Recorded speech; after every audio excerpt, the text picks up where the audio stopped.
Hey everybody, KC here. So this has come up a couple of times this week, but there's something I forgot to mention and I wanted to make sure I brought it to your attention. I feel a little here like Peter Falk in Columbo. Now those of you who are young enough may not know what Columbo is or who Columbo was. Columbo was this absolutely fabulous television series in the 60s and the late 60s, 70s, 80s. Peter Falk played this kind of rumpled detective, always wasn't with a raincoat and an unlit cigar. And the idea was he was very kind of middle class, lower middle class, kind of seemed to be bumbling around. And he was always solving murders that had been committed by really, really rich people.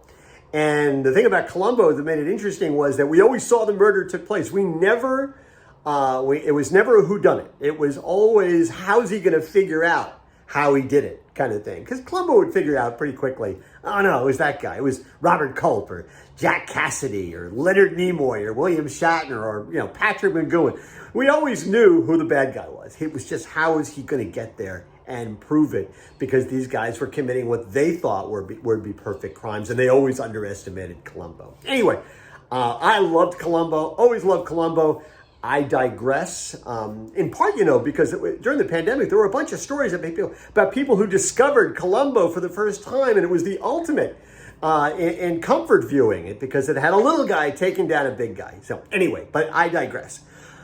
But the reason I'm thinking of Columbo is because, Peter Falk would always be talking to the guys who commit the murder. Occasionally a woman committed the murder. And he would turn to go, and then he would turn back and say, one more thing. And he'd ask the question that was the killer question. And I want to say one more thing, but I can't do it this way. I just can't do it this way.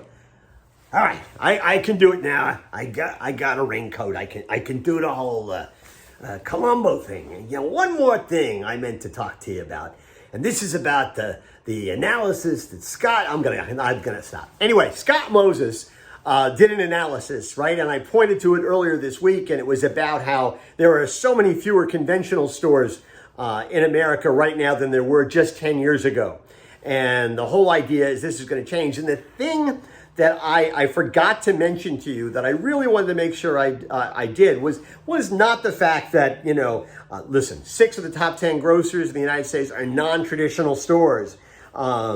And how Amazon is worth more than everybody else combined, which gives it them enormous amount of financial power. We've talked about that here before. Here's the thing. Here's the killer statistic, right? That 61% of consumers see non-traditional grocers as being the place where they do their primary shop. 61%. That's up from 19% 2 decades ago. That is an extraordinary number. And if you are a conventional supermarket, or quite frankly, if you think in conventional ways, that number ought to scare the hell out of you. In some ways, that's not just one more thing. What that is a top line statistic that ought to make you rethink your business. You can't be conventional and you can't think conventionally. So anyway, I'm channeling Peter Falk a little bit here today, but this is so important. I wanted to make sure I drove it home. I will actually link to Scott Moses's analysis so you can actually go and read the whole thing. It is fascinating. Anyway, I hope you have a great weekend. That's what's on my mind this morning. And as always, I want to hear what's on your mind.